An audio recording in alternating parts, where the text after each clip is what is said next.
Dios les bendiga, bienvenidos. Hoy comenzamos una nueva serie sobre el Espíritu Santo en la conducta cristiana. Nuestra clase dice cómo el Espíritu Santo nos libra del temor.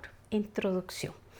El manifestar temor ante ciertas circunstancias es natural del ser humano. Por ejemplo, si oímos el ruido de una explosión, el enfrentamiento ante una persona violenta o furiosa nos puede alterar nuestro ritmo cardíaco y ponernos nerviosos ante el peligro. La existencia de enfermedades, rumores de asaltos o avisos de desastre nos pueden atemorizar, o simplemente caminar en oscuridad por un lugar desconocido puede hacernos sentir en inseguridad. Todos estos sentimientos son buenos cuando estamos en control de nosotros mismos y dejamos que cumplan su papel de prevenirnos o de advertirnos. Lo grave es dejar que se apoderen de nosotros el pánico, la ansiedad y la turbación. En la mayoría de los casos, el temor y las fobias no tienen una razón justificada, son producto de falsas alarmas, de malas interpretaciones e ideas preconcebidas. A veces puede pasar lo de Don Quijote de la Mancha, que peleaba ferozmente contra los molinos de viento porque los veía como gigantes enemigos que se lanzaban contra él. Con esta lección trataremos de ayudar a ver cómo el Espíritu Santo de Dios obra en nosotros para que analicemos cada situación y pongamos nuestra confianza en Dios. Primer punto dice, los temores y la ansiedad conducen al desastre.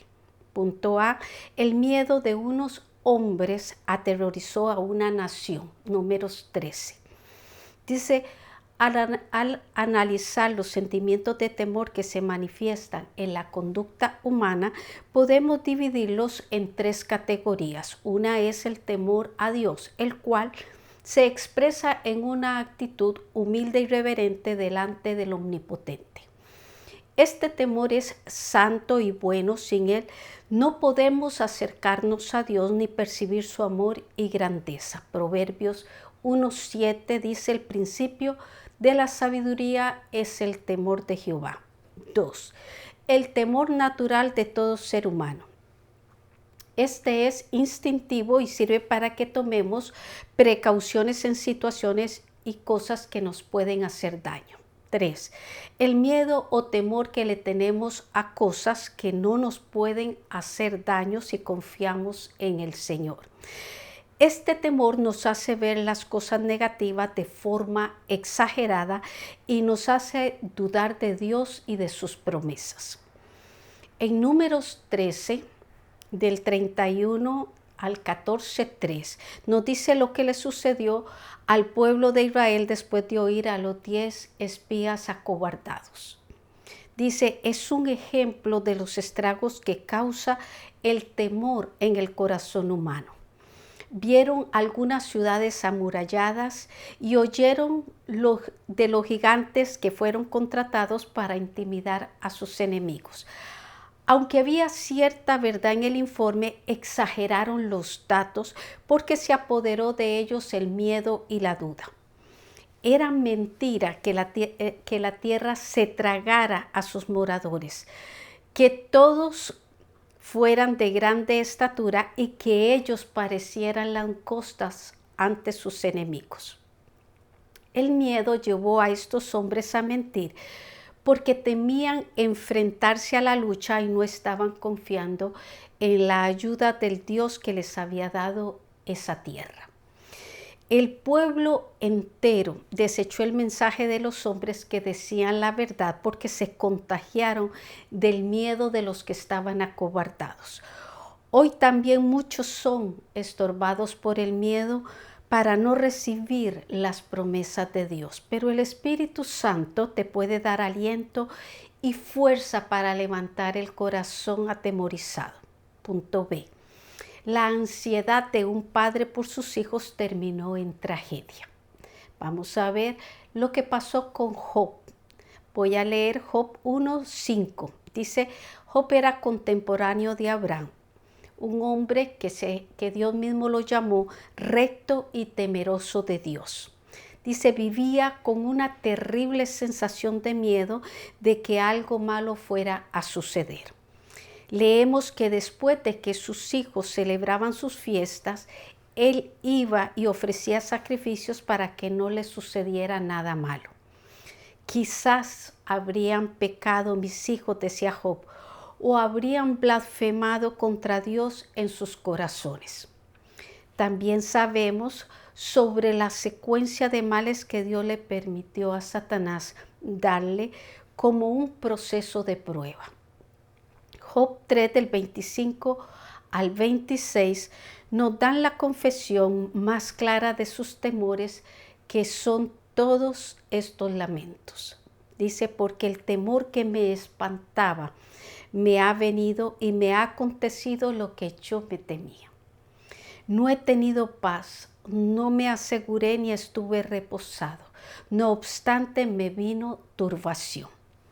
Así que el consejo para nosotros es, llevemos en oración siempre cualquier temor o sospecha que esté quitando la paz de nuestra alma. Pongamos nuestra vida en las manos de Dios y reprendamos en el nombre de Jesús cualquier rumor, presentimiento o amenaza que esté en nuestra mente. Pregunta: ¿cuáles son las 3 categorías del temor que se manifiestan en la conducta humana? Punto 2. La protección de Dios da para no dejar lugar al temor. Él no promete eliminar las tormentas de la vida. Salmo 46:1. Dios es nuestro amparo y fortaleza, nuestro pronto auxilio en las tribulaciones. Amparo y fortaleza, dice, es una expresión que ofrece protección a los que se enfrentan a una guerra, donde la fortaleza no solo sirve de defensa, sino que es el lugar donde se guardan los recursos para la batalla. Y este texto empieza asegurándonos que Dios es nuestro amparo y fortaleza. Él actúa de manera poderosa para auxiliarnos en las tribulaciones, que aunque podría quitarla, su voluntad es que los creyentes seamos probados y que desarrollemos conocimiento de su presencia y sabiduría a través de estos momentos. Verso 2. Por tanto, no temeremos aunque la tierra sea removida y se traspasen los montes al corazón del mar. Los cambios geológicos cambian la geografía de un lugar. En otras palabras, la transforman. En el creyente habrán muchos cambios en su traslado del reino de las tinieblas al reino de la luz. Este verso, con un mensaje metafórico, garantiza la fidelidad de Dios a su promesa de proteger a los que confían en Él. Él permanece, no cambia y siempre nos ayudará. Verso 3. Aunque bramen y se turben sus aguas y tiemblen los montes a causa de su braveza, Dios nos cuidará como cuida a las aves del cielo, que no siembran, ni ciegan, ni recogen en graneros. Y agrega, y vuestro Padre Celestial las alimenta. Así que la pregunta es, ¿no valéis vosotros mucho más que ellas? Mateo 6:26. Es cierto y es verdad que Dios no promete quitar los problemas, pero sí garantiza estar con nosotros en las tribulaciones. Punto B. Lo que hace es dar aliento y paz en medio de ellas. Salmo 46, verso 4. Del río sus corrientes alegran la ciudad de Dios, el santuario de las moradas del Altísimo. El sonido de las corrientes de los ríos produce una sensación de paz y uno siente cómo se llevan los pensamientos negativos. Por eso los psicólogos lo recomiendan para aliviar algunos desórdenes de la conducta. Sabemos que ningún río atraviesa la ciudad de Jerusalén. Ella está sentada sobre un monte. Lo que encontramos en la Biblia relacionado con esta profecía está en Ezequiel 47 del 1 al 5. Dice, me hizo volver luego a la entrada de la casa y aquí aguas que salían de debajo del umbral. Y las aguas descendían de debajo hacia el lado derecho de la casa. Y era ya un río que yo no podía pasar porque las aguas habían crecido. Sigo en el 6:12. Este gran río, dice, correrá al sur, estará rodeado de muchísimos árboles y entrará al mar muerto y sanará sus aguas. En Apocalipsis 22:2 también se le mostró a Juan este río en medio de la calle de la ciudad. Este es un dato que quizás no entendamos totalmente ahora. Sin embargo, el verso 5 dice claramente, Dios está en medio de ella, no será conmovido, Dios la ayudará al clarear la mañana. Cuando llegue a clarear la mañana milenial, nosotros estaremos allí junto al Señor, que nos ha protegido y guardado para su gloria. Pregunta, ¿qué promesa nos da el Salmo 46 para no dejarnos en el temor? 3. Lo que tenemos que hacer es refugiarnos en Él. 4 figuras que ilustran la protección divina. Vamos a estar en el Salmo 91. Dice, se ha comprobado que una persona psicológicamente turbada que ha sido víctima de maltrato o ha sufrido desencantos y ha perdido su confianza en sí misma, en otros y en Dios, tiene más probabilidades de fracasar en cualquier cosa que emprenda. De ahí que la palabra de Dios abunde en promesas de esperanza y consuelo y provea ejemplos y testimonios del poder protector de un Dios que vela por los suyos. El Salmo 91 es un mensaje de Dios que provee aliento al corazón amedrentado y triste. Así que todo lo que la persona atemorizada o sugestionada tiene que hacer es poner su confianza en el Señor. Así es nuestro Dios para quien se siente acosado o amenazado por el enemigo. Este salmo se entonaba, dice, en el templo en un arreglo antifonal para 3 voces. El Salmo 91. Dice, la primera voz cantaba los versos 1 y 2, donde la presentación de 2 figuras ilustran la capacidad que Dios tiene para proteger a los que se refugian en Él. Vamos a empezar por el primero que dice, el abrigo o sombra del Altísimo. La traducción del hebreo es el lugar secreto, expresión que da la idea de una recámara íntima y privada como la de un rey en su pabellón personal. Estos versos en la versión Dios habla hoy se leen así. El que vive bajo la sombra protectora del Altísimo y Todopoderoso dice al Señor, tú eres mi refugio, mi castillo, mi Dios en quien confío. Segundo, un castillo. Se refería a un edificio fuerte construido en un lugar estratégico para darle protección a los soldados y almacenar todos los recursos necesarios para la batalla. Ahora sí voy a actualizar lo que dije con anterioridad. Así es nuestro Dios, para quien se siente acosado o amenazado por el enemigo. La segunda voz entonaba la estrofa de los versos 3 y 4, donde se mencionan 2 figuras más que reflejan la protección de Dios.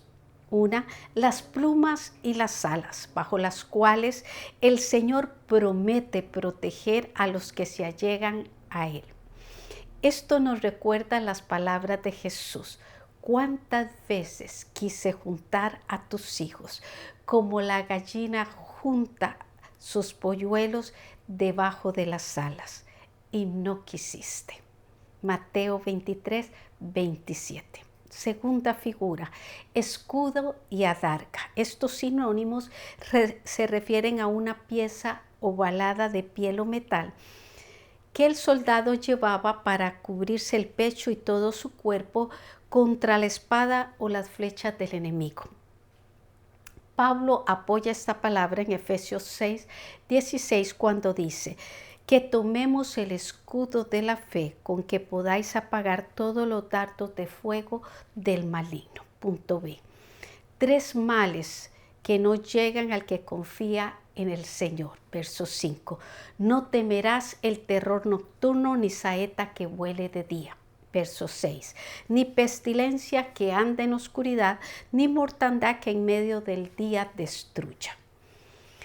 En la noche uno teme ser asaltado en el camino. Además, hay otros peligros nocturnos que quizás de día no sean tan espantosos. Sin embargo, el que confía en el Señor no le teme al terror nocturno, porque dice: Jehová es mi luz y mi salvación. ¿De quién he de atemorizarme? Salmo 27:1. Otra posibilidad de peligro es una saeta que vuele de día. En aquel tiempo donde el Salmo se escribió, las guerras que se peleaban se lo hacían con arco y flecha, y muchos morían por flechas que volaban a la deriva, como le sucedió al rey Acab en Primera de Reyes 22:34. Hoy son las balas perdidas. Las epidemias también fueron y son, pero Dios no quiere que vivamos en temor. Hace referencia a su protección contra la pestilencia y la mortandad. Que la gracia del Señor sea siempre nuestra garantía. Juan 10, 28, 29. Pregunta: ¿cuáles son las 4 figuras que nos ilustran la protección divina? Reflexión. Dios, conociendo nuestra tendencia al miedo y a la ansiedad, nos ha dado abundantes promesas y pruebas de su cuidado. En Juan 16:33 Jesús dijo: estas cosas os he hablado para que en mí tengáis paz. En el mundo tendréis aflicción, pero confiad, yo he vencido al mundo. Así que te invito a reflexionar en el mensaje de Primera de Juan 4, 16 y 18, que dice: y nosotros hemos conocido y creído el amor que Dios tiene para con nosotros. Dios es amor, y el que permanece en amor permanece en Dios y Dios en él. En el amor no hay temor, sino que el perfecto amor echa fuera el temor, porque el temor lleva en sí castigo, de donde el que teme no ha sido perfeccionado en el amor. Para nuestra próxima semana veremos: el Espíritu Santo nos da la victoria sobre la frustración.